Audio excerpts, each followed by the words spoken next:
Bismillahirrahmanirrahim. Assalamualaikum warahmatullahi wabarakatuh.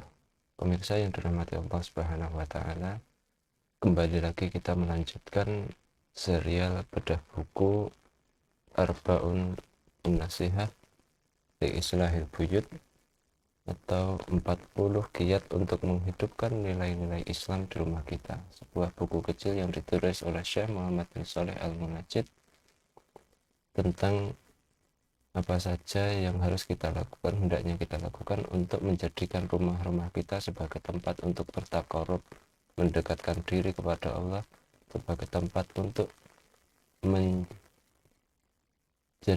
kita dan keluarga kita terhindar dari siksa api neraka.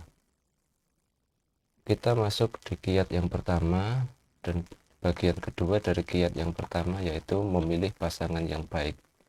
Bagian pertama dari kiat memilih pasangan yang baik sudah ada di episode ketiga, silahkan cari di channel mukminun.com, Mukminun TV, maaf. Di bagian selanjutnya, Syekh Muhammad bin Shalih Al-Munajjid, beliau menulis, sang pemilik rumah hendaknya memilih istri atau pasangan dengan syarat-syarat sebagai berikut. Yang pertama, seperti yang disebutkan oleh Nabi Shallallahu Alaihi Wasallam, tungkahul mar'ah lil arba, wanita dinikahi karena 4 hal.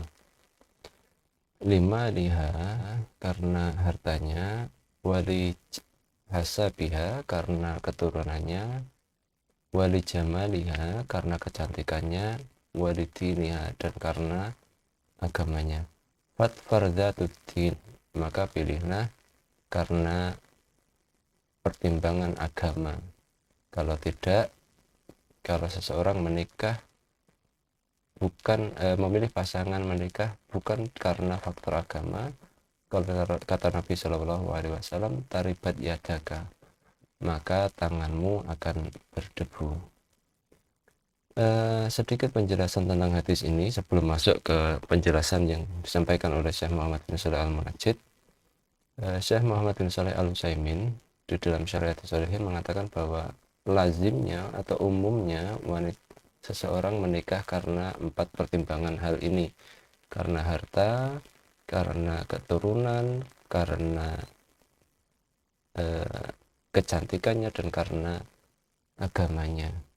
Jika pada saat seorang terkumpul 4 hal ini, dia dari orang yang kaya, dari keturunan yang baik-baik, mulia, kemudian karena dia orang yang cantik atau ganteng, dan dia memiliki agama yang baik. Jika terkumpul 4 hal ini pada seseorang, maka itu bagus.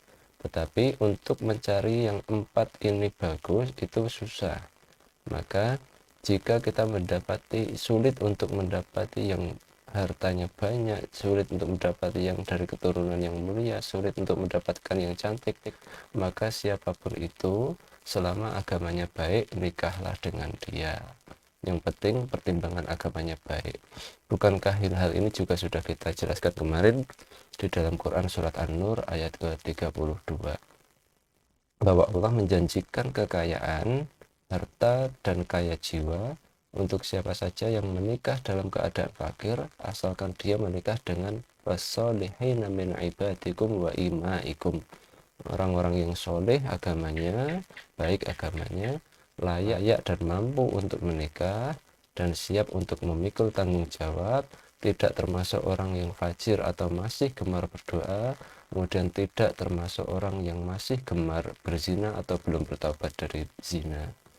Kemudian menjelaskan hadis ini, wanita dinikahi karena 4 hal, Imam As-Sun'ani rahimahullah di dalam kitabnya Subulus Salam, beliau mengatakan waqad warada an-nahi,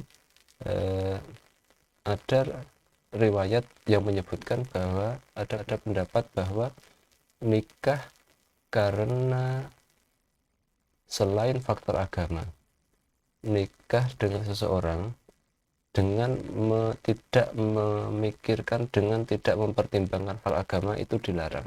Begitu kata Imam As-Sun'ani di dalam Subulus Salamnya. Nikah dengan seseorang dengan tidak mempertimbangkan faktor agama itu dilarang, kata beliau. Mengapa? Karena beliau mengutip sebuah hadis yang meskipun dhaif tetapi bagi beliau tidak masalah untuk menguatkan hadis yang ini tadi, di mana riwayat tersebut adalah riwayat yang marfu'. Dia mengatakan jangan nikahi wanita karena kecantikannya, karena hal itu bisa menjerumuskanmu ke dalam kebinasaan dengan bersikap takabur atau sombong. Kemudian di dalam riwayat tersebut disebutkan juga jangan kamu menikahi wanita karena hartanya, karena hal itu bisa menjerumuskanmu kepada kemaksiatan dan keburukan yang lainnya. Nikahlah karena agama. Ini sejalan dengan hadis tadi.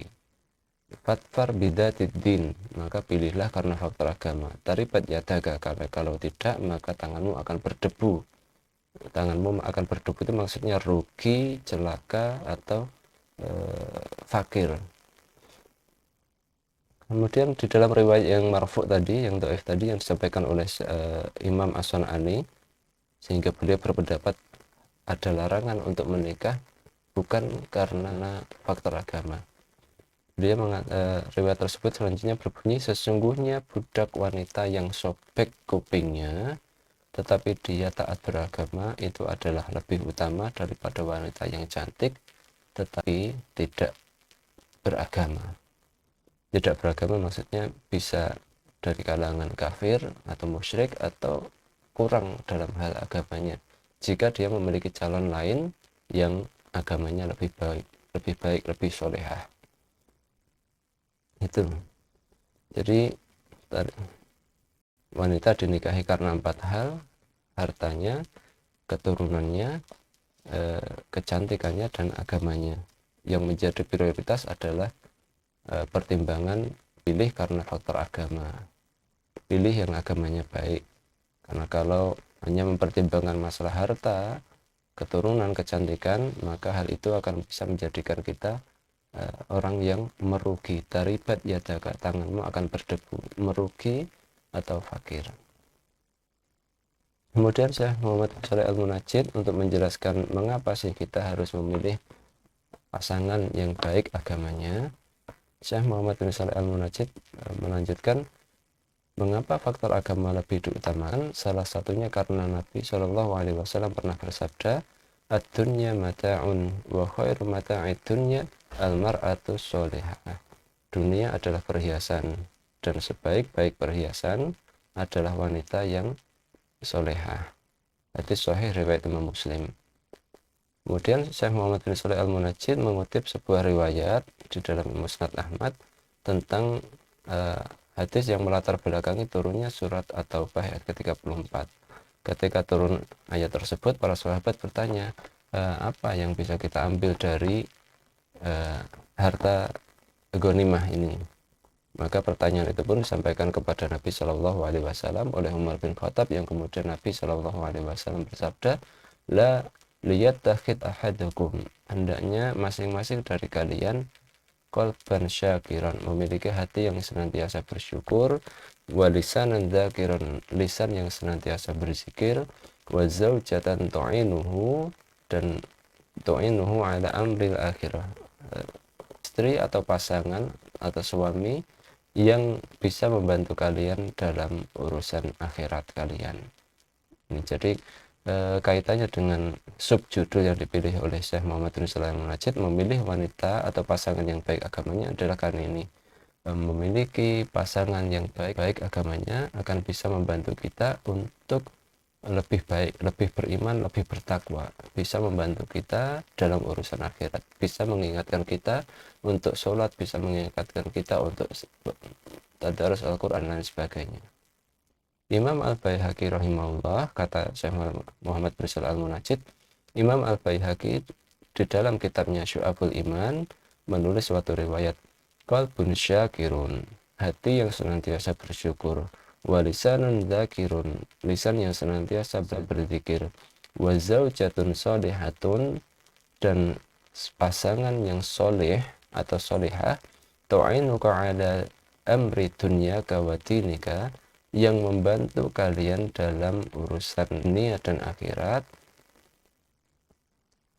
khairu ma iktanazan nas, itu adalah lebih baik atau harta benda manusia yang paling baik. Masya Allah. Dan benar, memang benar seperti itu. Jadi ada kalanya seseorang orang itu menikah karena faktor kecantikannya saja tanpa mempertimbangkan faktor agama. Yang penting dia cantik, tidak sholat, tidak apa-apa, tidak berkerudung, tidak apa-apa.